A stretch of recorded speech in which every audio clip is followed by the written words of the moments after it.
Hello and welcome. My name is Mitch Sanders. Kyle Quinn and I are co-chairs of the Wound Healing Society Communications Committee, and we're pleased to provide another edition of the WHS Fireside Chat. It is our pleasure to introduce Dr. Yaron Shoham from the Plastic Surgery Department and Burn Unit of Soroka University Medical Center in Israel. And the paper we are discussing is entitled Bromelain-based enzymatic debridement of chronic wounds results from a multicentre randomized controlled trial. I'll hand it over to Mitch to ask the first question. Well, is it bromelain or bromelain? I always do bromelain. Does it matter or no? I don't think it matters. I know it is bromelain. Bromelain, wonderful. So here's a beautiful protease from pineapple. Yaron, welcome. It's a pleasure to meet you. Wound debridement is a very important topic, and we look forward to discussing the paper today. We should note some conflicts of interest. Yaron is a consultant for MediWound, and I'm a CSO and kind of founder of a company called WoundForce that also does debridement. So with the COIs out of the way, let's get started. So let's start with the unmet need. Can you explain the pitfalls of collagenases debridement and the benefit of a bromelain-based enzyme debridement outcome or Sure. therapy? Yeah, I'd be happy to. But first, thank you both for inviting me to participate in this chat today. So there have actually been several studies looking into the efficacy of enzymatic debridement with collagenase in chronic wounds. Now, some were not able to demonstrate a significant advantage versus a control treatment or any kind of standard of care non-surgical debridement agents, and some were able to show an advantage, but over a rather long period of time. So what this means is that the use of collagenase for debridement of chronic wounds is a rather slow process, usually lasting several weeks and sometimes necessitating combination with other debridement methods. People usually talk about 30 to 40 days, and clinician friends joke that it's like watching grass grow. It takes forever. Right? Yeah, so I don't have any personal experience with collagenase because it's actually not available in Israel. We don't use it. But yeah, absolutely. What I've heard from people in wounds is that it takes a very long time. And I mean, so what I just said here is based on literature. And yeah, but you usually can't find anything that'll be faster than at least a few weeks of treatment. And the bromelain-based enzyme is super fast to the point where it can almost be a little bit too fast, or you have to really watch pain management and the amount of time that's given for the patient, right? Yeah. So if we look at the differences between collagenase and bromelain-based debridement, I mean, I think the main reason for the difference between the effect of both of them is the fact that collagenase specifically targets collagen. And this is not the sole constituent of chronic wound eschar or slough, and it's also not the main constituent of burn eschar. So on the other hand, bromelain-based enzymatic debridement is based on a mixture of proteolytic enzymes enriched in bromelain, which actually includes collagenase. But it also includes many other proteases such as thioendopeptidases, phosphatases, glucosades, peroxidases, cellulases, protease inhibitors. So you've got a whole array of enzymes that they each target a different part of the eschar. And this leads to a much faster debridement. And you're right. If we compare the efficacy of collagenase to the efficacy of bromelain-based debridement in burns, the difference is quite overwhelming. I mean, you can debride an deep acute burn with bromelain-based debridement within 4 hours, whereas with collagenase, you're looking at no less than a week in the best case scenario. So this is really a huge difference, and it indeed leads to all kinds of issues such as pain, but I'm sure we'll get to that later. Anyway, this substantial difference that we've seen with the bromelain-based debridement in burns is actually what brought us to try to use it in chronic wounds. And so far, we've seen some pretty interesting results, both in the current study that we're talking about now and a former study that we already published as well. So let's talk a little bit about the kind of the overall clinical design and the positive outcome of this study for the viewers and how it differed from previous studies. Sure. Okay. So this was a multi-center, assessor-blinded, randomized controlled trials. Patients suffering from either lower extremity, from lower extremity ulcers, of either diabetic or venous insufficiency or post-surgical or post-traumatic origin. They were randomized to being treated either with EscharEx, which is the bromelain-based debridement agent that's being used for chronic wounds, or to its hydrogel vehicle in a 2-to-1 ratio. These patients underwent a screening period initially to ensure that their wounds weren't improving under standard treatment, because we know that once patients are enrolled into a controlled environment, some of their wounds get better just with standard care. So these patients were not included if their wounds improved substantially before the beginning of the treatments. Now, eligible patients were then treated with daily 4-hour topical applications of either the bromelain-based debrider EscharEx or its gel vehicle until reaching a complete debridement or up to 10 daily treatments. And after this debridement period, the patients were followed up for up to 6 months. Now, the primary endpoint of the study was the incidence of complete debridement within these 10 daily 4-hour applications, as assessed by blinded assessors. 73 patients were enrolled. 49 of them were allocated to the EscharEx arm, 24 to the hydrogel arm. The incidence of complete debridement within this 10 daily treatment period was 55% in the EscharEx arm versus 29% in the hydrogel arm. And this was statistically significant with a p-value of less than 0.05. And this actually achieved the primary endpoint of the study. Now, there were some differences between the arms with regards to the baseline characteristics of the wound. They were in general older and larger in the EscharEx arm, although these differences were not statistically significant in the general study population. There were significant differences between the subpopulation of the post-surgical and post-traumatic ulcer group. And this is why we conducted a post-hoc analysis excluding these patients and looking just at the diabetic and venous wounds. And what we saw there was that the primary endpoint was achieved even more significantly, 56% versus 20%, and the p-value was also more significant. And we also found a significantly faster time to complete debridement of 7 versus 10 days. So actually what the results demonstrate is that the majority of the wounds that were treated with bromelain-based debridement achieved complete debridement within 10 days. Which again, if we compare to collagenase, is much faster. And this was significantly better than wounds that were treated with the hydrogel, which can be considered standard of care because hydrogels are standard of care for non-surgical debridement.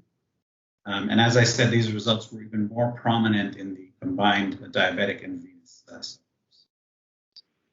So in previous studies, there were more significant adverse events in terms of pain.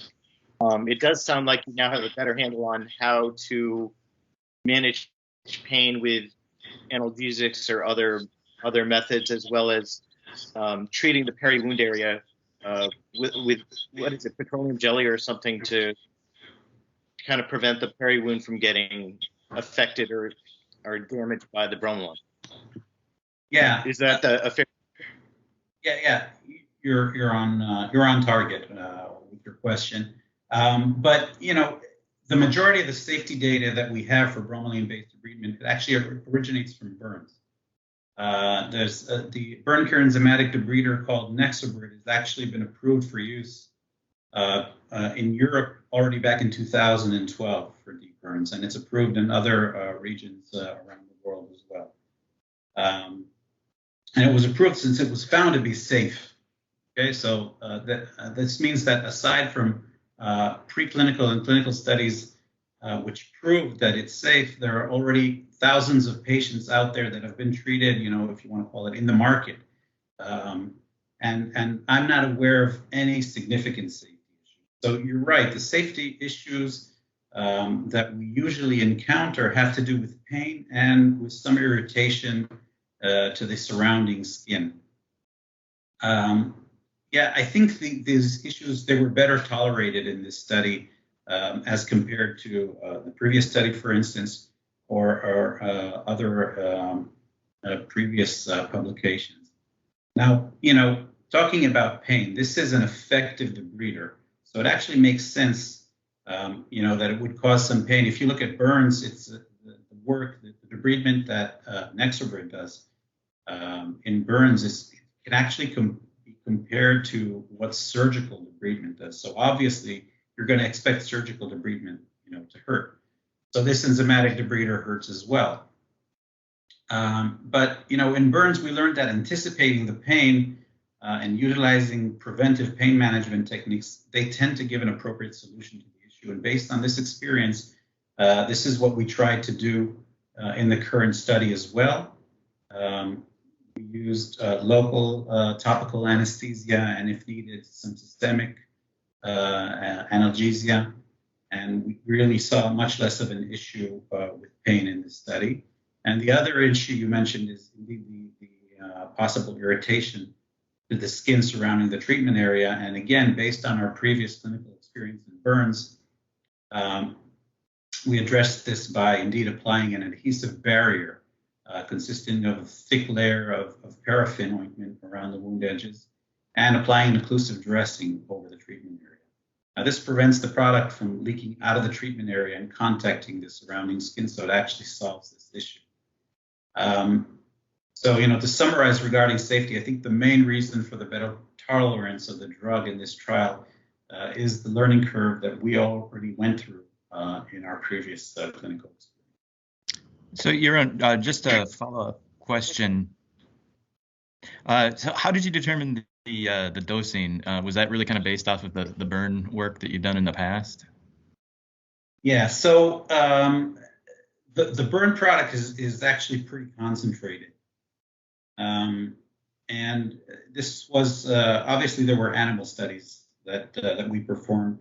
And, you're trying to find the right concentration that will not do too much harm to viable tissue and still be able to debride the non-viable tissues themselves. So yeah, we tried several concentrations. There's also a publication, I believe, by a group in Italy who actually tried the burn product, which is the full concentration, and they had some pretty good success with that.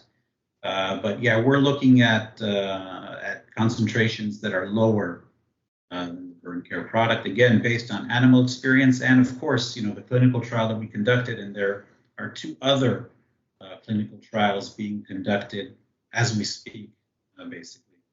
Like, we can get to that later. So one of the problems in the U.S. is the FDA only recognizes one primary endpoint, which is healing. And healing doesn't often correlate. You can have great debridement and still not get a good healing endpoint because it depends on the standard of care. And in the case of your study, it was the standard was care was so there was no standardization. So it's hard to see the benefit of debridement if your final endpoint is healing. Where are you guys with U.S. approval for this drug? So the burn care product is in the process of FDA approval.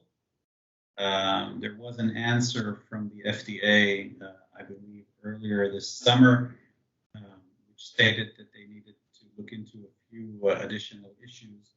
And there is an issue, as I've heard of due to COVID, they cannot visit the manufacturing plant itself, and this is also part of the approval. So this is currently a little bit delayed. But that's the issue with the burn care product, because there was actually a pretty large randomized controlled trial with very good results, with the majority of patients being U.S. patients. It's called the DETECT trial. There was yeah. There was some issues with.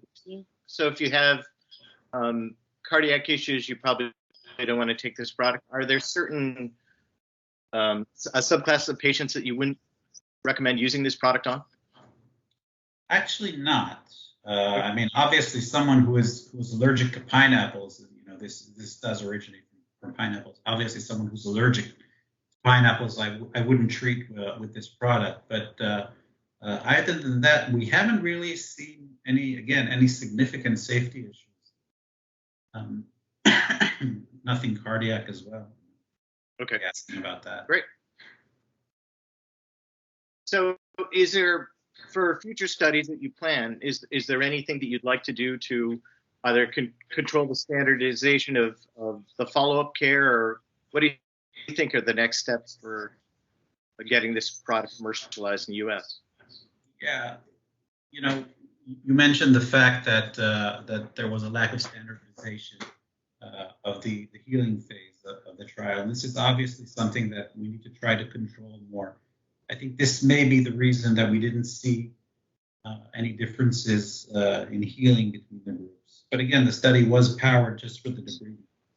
So yeah, you're right. The FDA, the regulatory authorities, they look at healing. Debridement in itself is probably not an endpoint that will be enough for them. So obviously, we need to find something that is a significant benefit for the patient. I believe the FDA they call this something that makes the patients feel, function, or survive better. We have to prove something like that. So maybe if we can prove that the patients function better because they have, for instance, less infections or something like that, or perhaps their quality of life is better. These are things that are being looked into. Yeah, my understanding from Dr. Serena is that if you have a venous leg ulcer of a certain size, or greater than 3.8 centimeters, and it's kind of inflamed or has a high kind of protease background, it's not going to heal. So if you took those patients and then you debrided them with this treatment versus the standard of care, the difference in healing time would be dramatic. But I do think you have to standardize the wound size and pick your target or your battle to demonstrate, a better healing outcome. The problem is the paper was well designed because you looked at a variety of different wound sizes and types. But sometimes when you want those perfect endpoints for the FDA, you have to narrow in where you're gonna win the battle. So anyway, we wish you luck. Tremendous paper, and real delight meeting you live. So thank you kindly for joining us on Wound Repair and Regeneration Fireside Chat. Look forward to following your work as it proceeds. Thank you. Take care. Thank you very much. So